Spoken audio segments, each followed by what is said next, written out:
morning and welcome to the India Development Debate right here on ET Now. I'm Supriya Srinath and straight on to the big politics of the day that will have ramifications not just for the state of Karnataka but the national polity as well, because it looks like power play, horse trading, poaching, anti-defection and all of that is at its peak in Karnataka. A day after two independent MLAs from the Congress-JDS camp jumped the ship, sources say Chief Minister H.D. Kumaraswamy may be in for more trouble. 4 more MLAs have gone missing and may shun the alliance.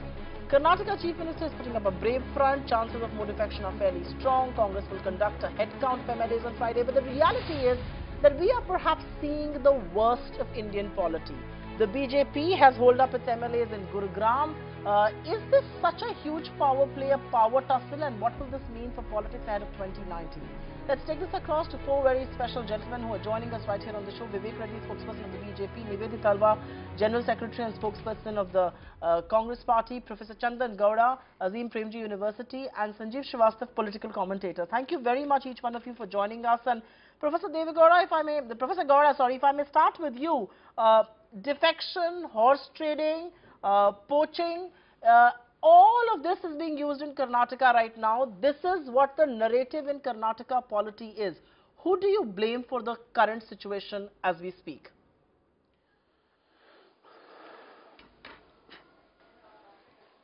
I think the opposition party has to take the blame as the initiator of all of this.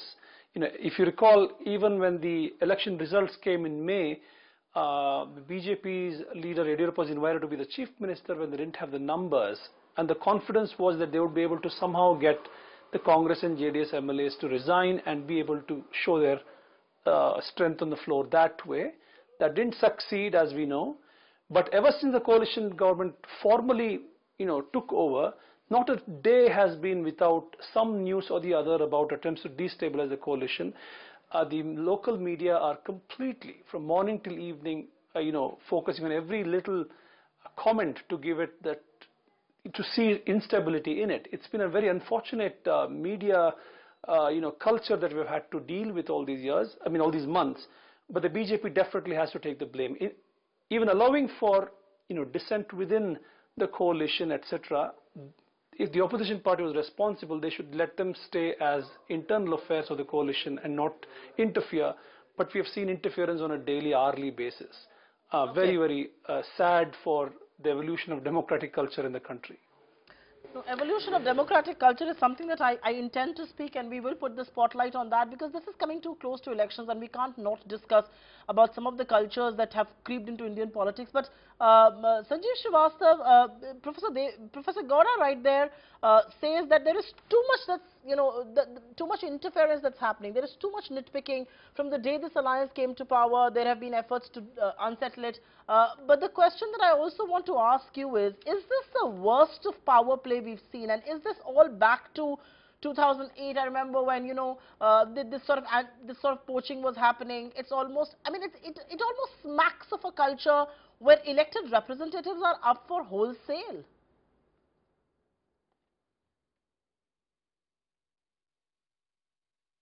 Well, it's unfortunate, but I won't like to play a great moral police or a cop here that this is very unfortunate or this is happening for the first time. It has happened always. The problem is that it's a delicate balance of power. The governing party or the governing coalition does not have a huge majority. And also, while they should be allowed to run their course, the fact of the matter is that the issue can be debated on both sides. That none of the two parties who are in government, actually Mr. Kumaraswamy's party got just 35 odd seats if I remember my numbers right. So the BJP people can always say they got the maximum number of seats and they had the highest vote share highest vote share was Congress, I think. But they had the maximum number of seats in any case. And these days Congress being in opposition and reduced to such a poor number in the national parliament, they don't like to hear it, and you are again seen as somebody on the other side, which most definitely I am not. But the fact is all these practices were pioneered, introduced by the Congress party in this country, and the only tragedy is that Mr. Modi and Amit Shah has perfected it and taken it to just another level. So now we are playing in a different zone altogether, so to say, what happened in Manipur and Goa. But how can the Congress party of all people start beating their chests? Ki what is this happening to us? They were the ones who gave this idea in the first place to anybody in this country. So it's sad, but it's pragmatism at its worst. Arunachal, Goa, Manipur, the list is long and illustrious, and you're right. I think no end of the political spectrum can claim that they are the cleaner of the lot. But let me take this across to Vivek Reddy. And Vivek, the two experts on the show believe this is rotten politics. As a voter, I think, forget about being a journalist, as a voter, I'd like to ask, this is a bad power play that we are seeing. It almost sends out a message that Indian politicians across the political spectrum, whether it is the BJP or the Congress, it almost is a, you know, there are Astons on news channels that say Natak in Karnataka. I think democracy is for sale. It almost smacks of that. If this is not horse trading and poaching, then what is? I think, Supriya, first of all, let's realize that this is a very volatile coalition. The parties which were rejected have come together, and they have come together in a very loosely formed association. For example, they were fighting like the sharks from the seas the previous day, and one day, because BJP got the majority, they were all holed up together and stitched into an alliance, stitched an alliance together and come together. What's happened is, what Mr. Gowda has not mentioned to you, and which I'd like to bring it in perspective, is that every day this coalition is a big tamasha. Every day there's public spat, every day there's fighting, every day there's dissension.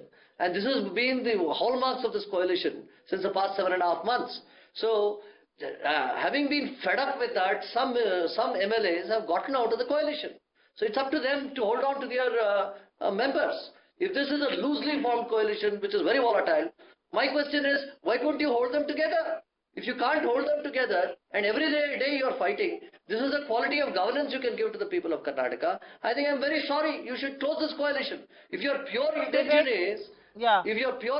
is, that, look here, we want to stall BJP from coming to power, then it should be shown with your quality of governance. Vivek Reddy. With adjustment and compromise. Okay, Vivek Reddy, give me a minute. Let me get into Congress there. Fight for power. Fight for power. So therefore, this situation, I'm sorry, I'll just take a second. And this situation is really appalling, disappointing, and ultimately retrograde for the people of Karnataka. And it's high time that such a system changes. And if it changes due to their own collapse, we can't do anything. Okay. Vivek Reddy believes the situation is your own making. Nivedit Alva, come in there. Your opponent believes this is your own making. You did not have the mandate. You stole it by a very opportunistic alliance that came together. It is the instability, the unstable, shaky ground that the alliance is on, which is perhaps the reason for this rupture. How would you defend your position? Hi, good evening, Supriya. First of all, I find it astonishing and fascinating, the discussion and the points put forward by the Honorable BJP spokesperson. He seems to have forgotten that without having the numbers, Mr. Yedurappa rushed to the governor and got himself sworn in as the chief minister and was then kicked out 24 hours or 36 hours later. Second of all, let's be very clear, either we believe in democracy or we don't believe in democracy, and in democracy there are pre-poll alliances and there are post-poll alliances.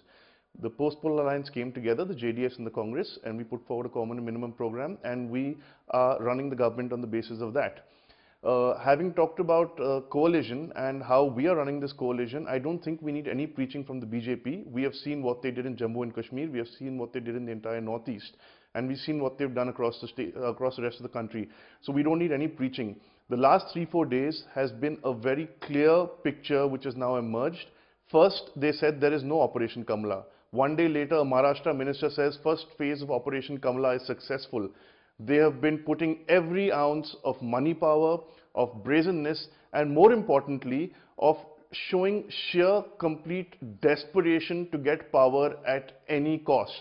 That is what we are seeing in Karnataka, and what you are also seeing is, in a way, I thank them for what they're doing, because once they've come forward and put all these dirty cards of theirs on the table, it is very clear for everybody to see that the coalition government is strong, that the government is together, and what you will see unfold over the next few days is to see very, very clearly that everything that they are saying is utter nonsense. that the government is together, there are going to be no Congress MLAs who are going to resign, and it is all, a game which they thought they are playing in their heads, but they're completely out of their league. Just give me a minute right now. We're talking about games. We are here, just for the reminder of our viewers, discussing elected governments and their fate. We are talking about elected representatives, both in the BJP and the Congress and the JDS. And look at where this political discourse is. The discourse is about games. The discourse is about it was an unshaky alliance to begin with. Before I go back to Vivek Reddy, a quick reminder of where the numbers stack up. The Congress-JDS alliance still has support of 118 MLAs if you include the BSP. 106 is what the BJP has. It still needs the support of 7 MLAs. Let's do the math, and Chandan Gaur, I'd come to you on this. The only way that can happen is if at least 13 MLAs from the combined are not voting and the House's strength can be brought down to 211. Do you see that being a possibility?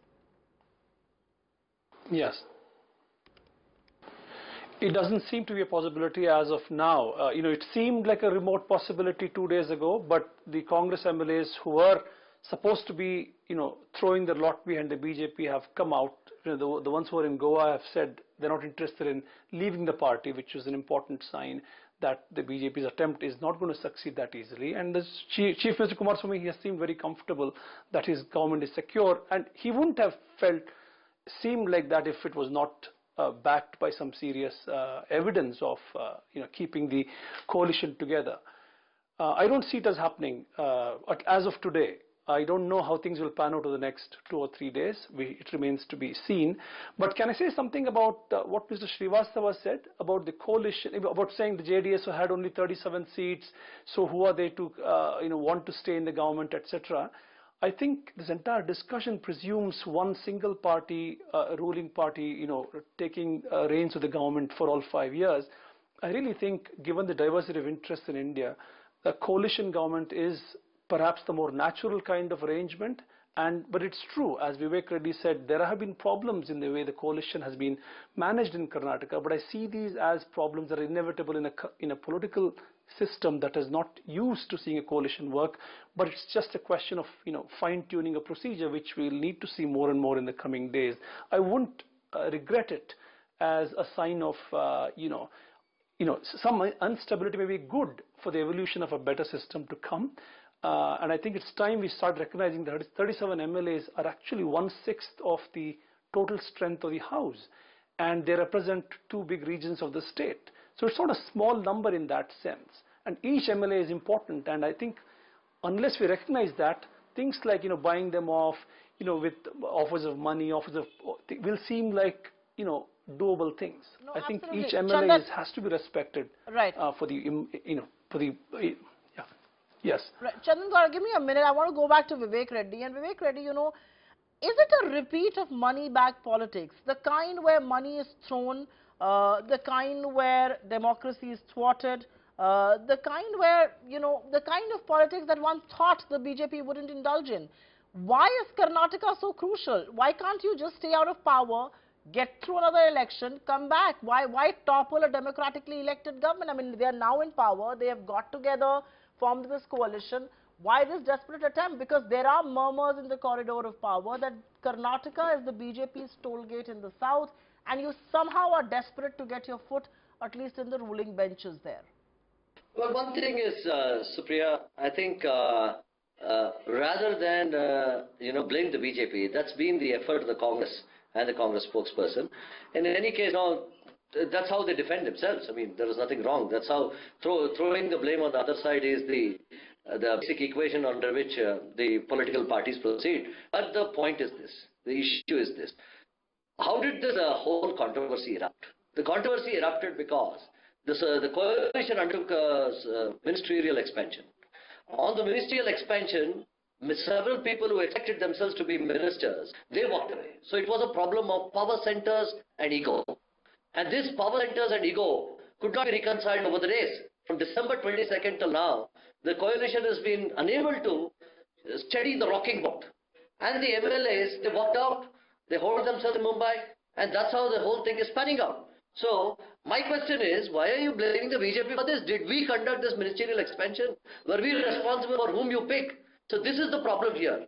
Regarding Mr. Chandan Gowda's issue brought forth by him, I think he is right. There are chances that coalition governments will land up in India occasionally or here and there. But at what cost? Of course, panelists feel that, this is a part of the evolution of the process of democracy. But still, at what cost? Here is a coalition which Mr. Chandan Gowda will agree, because he is speaking in a very broad-based perspective. Here is a case where the coalition is beset with plagued with various interests. First of all is the family interests of JDS. Second is various power centers like Siddaramaiah, Parameshwar, and Dinesh Gundu Rao, Shiv Kumar, various power interests which are acting on the coalition, which are pulling it apart. Ultimately, what happens? If you have such a coalition beset with so many power centers with family interests, you find that it cannot simply stand. There is everyday jagada. Unlike Goa, today here in Karnataka, every day a street fight regarding who should share power, what should happen. Reddy, give me a minute.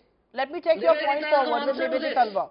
I get your point. Let me take that point forward. And Nivedita Talwar, one of the things that is being said is that despite having almost twice as many as JDS MLAs, the fact that you gave in, the fact that Mr. Kumaraswamy comes and says he's a clerk in the government, the fact that, you've had people within your party, I think Congress MP KH Muniappa on Wednesday assured Rebel MLA stating that you will be given a chance in the next cabinet expansion. The ball is quite squarely in your court, and that Mr. H.D. Kumaraswamy has done rather well. He's put the ball strangely in your court, and which is why it's now up to you to retain, assemble, keep the MLAs in unison.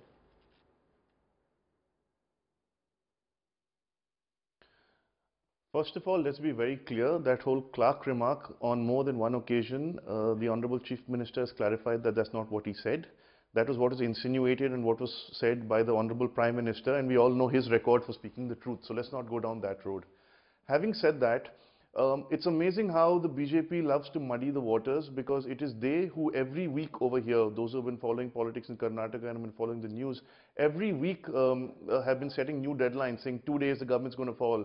New Year's Eve, the government's going to fall. Sankranti, the government's going to fall. So it's amazing how, they do all of that and then talk about our coalition government.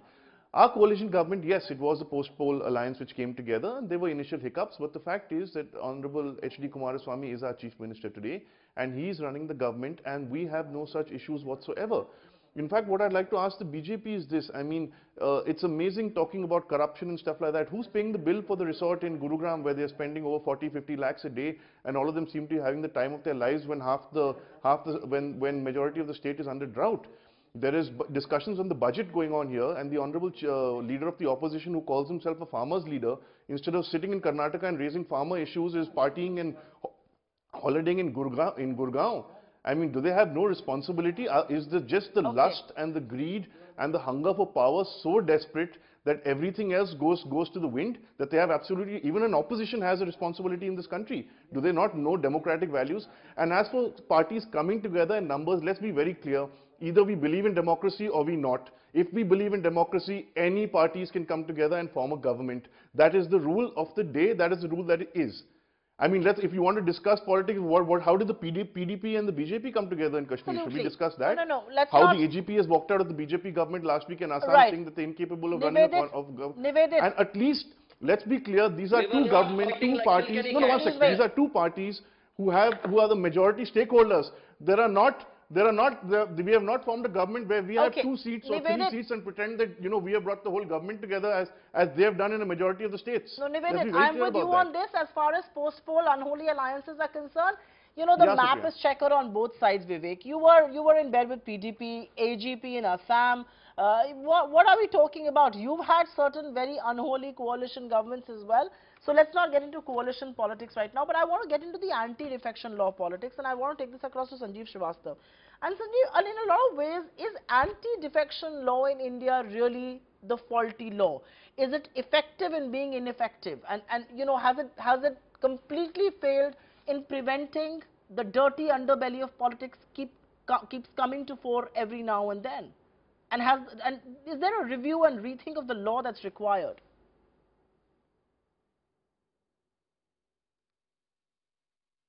Well, everything can be improved upon and strengthened, but Supriya, if there was no anti-defection law, the Karnataka government would have fallen by now. Trust me.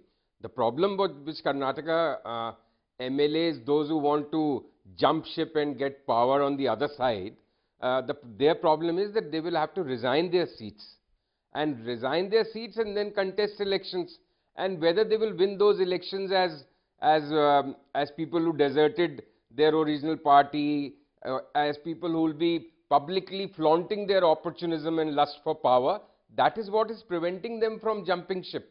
Because resignation is not easy, to win an election is not easy. So I think there are problems with the anti-defection law, but this some of the stringent provisions of the law are actually preventing this kind of horse trading to a large extent. Yes, there are certain aspects which need to be strengthened. I do agree. Coming back to this Karnataka question, really it's how can any of them blame each other or any of them claim moral victory? It completely beats me because I won't really like to sit on any moral high ground. It's pragmatism. What do you expect the BJP to do to allow this government to run its course? Of course they will try to bring it down. And number two, the reason I think why they are trying their best to bring this government down, because the three Hindi heartland states which the Congress has won are very recent, but Karnataka is where the big money is. So really the BJP's effort is not just to get their own government, but more importantly to somehow stop the money flow which is likely to accrue to the Congress coffers through Bengaluru. And so that I think is the biggest reason, because the money play in Karnataka is something out of the world. There is no comparison in any of the North Indian or even maybe Tamil Nadu comes nearest to Karnataka in terms of money power in politics. And the other thing, which last point I might like to make, is that the real problem between JDS and Congress party will come to the fore when they start the ticket distribution for Lok Sabha. Because the JDS problem is it doesn't want to go with the BJP because they have a minority vote bank. Right. But their basic DNA is anti-Congress. Because if the Congress strengthens in Karnataka, then the JDS has no future. Yes. So at the end of the day, they have to ensure that the Congress remains weak. Right. So come Lok Sabha elections, there will be such hard bargaining between the two parties. Right. I don't think this government is falling. The numbers are against the BJP, and I think the Kumaraswamy is quite safe. Okay, Kumaraswamy is quite safe. But I want to just spend more time on anti-defection law. I think Nivedit Talva wants to come in. I will go to him in just a minute. But Chandra Dwara, the anti-defection law in this country was supposed to be a solution for exactly the opposite kind of polity. It was supposed to, rid our polity of the ailments that we've spoken about, whether it's, whether it's money, whether it's defection, whether it's horse trading, poaching and all of that. And yet it has not been able to do so. Is this also a sad reflection of a political class not wanting to plug this?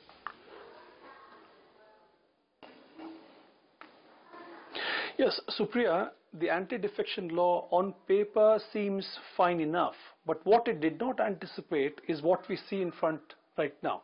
If an MLA is being offered 100 crore rupees for, leaving a party, now the temptation to take that and contest and be confident about winning is fairly high.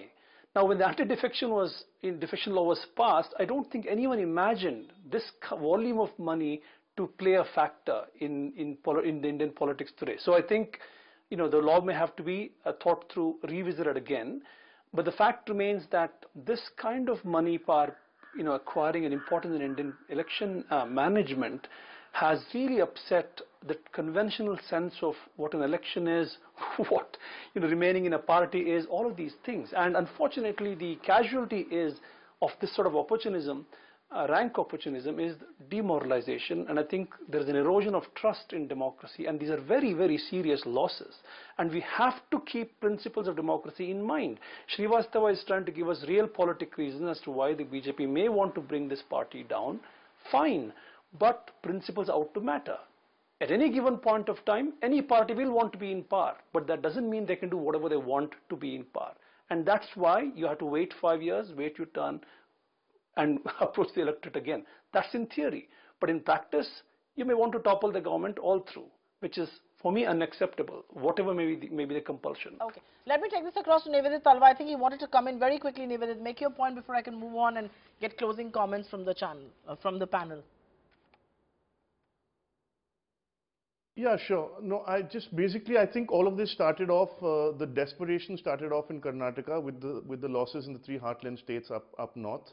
Because if you look now at the map of India, I mean, they don't exist in Kerala, they don't exist in Tamil Nadu, they're out in Telangana, they're not there in Andhra. And Karnataka, basically, they felt they had a chance. And it's also the desperateness on the part of the BJP leader here, Mr. Yediyurappa, who somehow or the other wants to sit in that chair again, and that's not going to happen.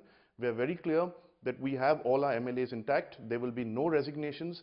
This government, the coalition government headed by the Honorable Chief Minister, Mr. Kumaraswamy, is going to run its course, and we will govern Karnataka according to the Common Minimum Program.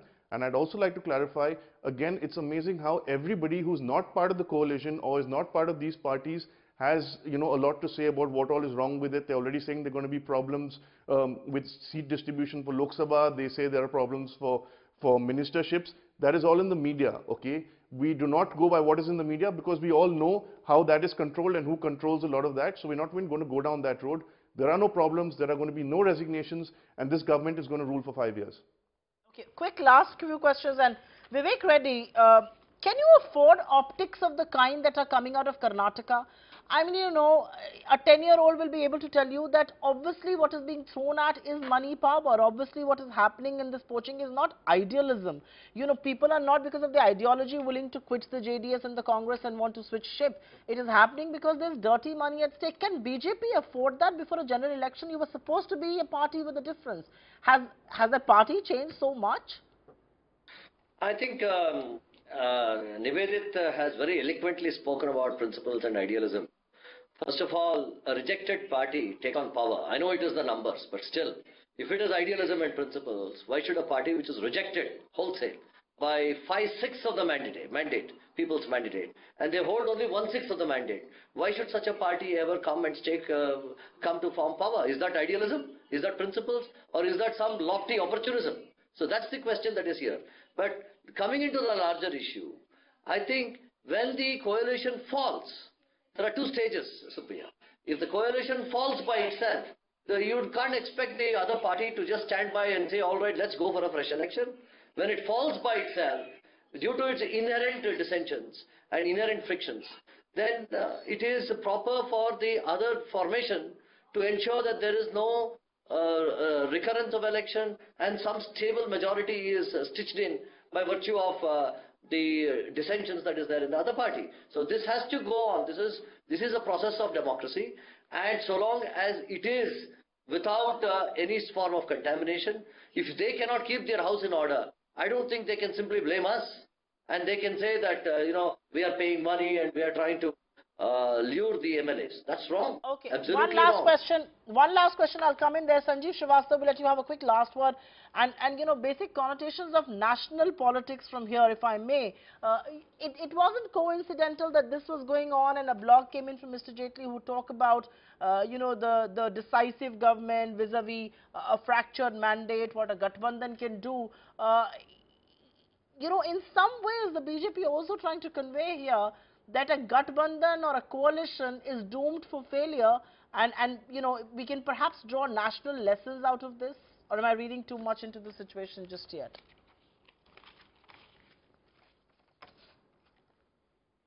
Supriya, Mr. Jaitley or BJP leaders would like to propagate that cause. I, for one, am no torchbearer. I don't hold the flag for these strong national one-party governments. I think coalitions work quite well. And in fact, some of the best governments we have had, Narasimha Rao, Atal Bihari Vajpayee, Manmohan Singh, even the UF government, what was so wrong with it? Okay, some of them didn't last their full term, but there's nothing wrong inherent. And in fact, a coalition government really suits and works best for the idea of India, where you have such diversity. A coalition represents diverse opinion. But having said that, when you peg it with this Karnataka thing and anybody trying to play the victim, I won't sympathize with them, since when I don't remember a single occasion when ideology was the reason of crossing over parties. It has always been whatever the currency then, or whatever the standard of living or standard of corruption then, at that time that money power was used since the Bhajan Lal days or before that or after that. So, if there is inherent weakness and if there is inherent if the government is not on strong foundation in terms of number or not cohesive enough, it's really their problem, not the opposition's problem. The opposition should try and exploit those weaknesses. That's real politics. I am not some textbook professor or theorizing on what an ideal life or world should be. Right. We live in a real world and let's discuss real politics. But Sanjeev Srivastava, even in a real world, I wish our politicians didn't throw money at each other to wrest power. I think even in a real world, there is place for clean politics. Even in a real world, what is happening in Karnataka is unfortunate. It's a grim reminder of how bad Indian polity is. And we wish we weren't seeing such a dirty underbelly of our politics of the day. But on that note, we will of course see the situation evolve in Karnataka. We will keep an eye on that. And the reason why we discuss Karnataka on a show called the India Development Debate is because it's important to call out the politics that we don't stand for. We don't stand for poaching. We don't stand for defection. We don't stand for horse trading. Politics needs to be clean. Politics needs to work for the people. Politics cannot be a mindless pursuit of power. And that's what it seemingly continues to be right now. But thank you very, very much, gentlemen, for being with us in this edition of the India Development Debate. We take a breather. We come back and put the spotlight on another extremely important topic, our education system. The latest ASA report tells us that Class 8 children cannot do simple math. Some of them can't simply read. What is happening with our education system? How do we plan to rule the world with education reforms being amiss?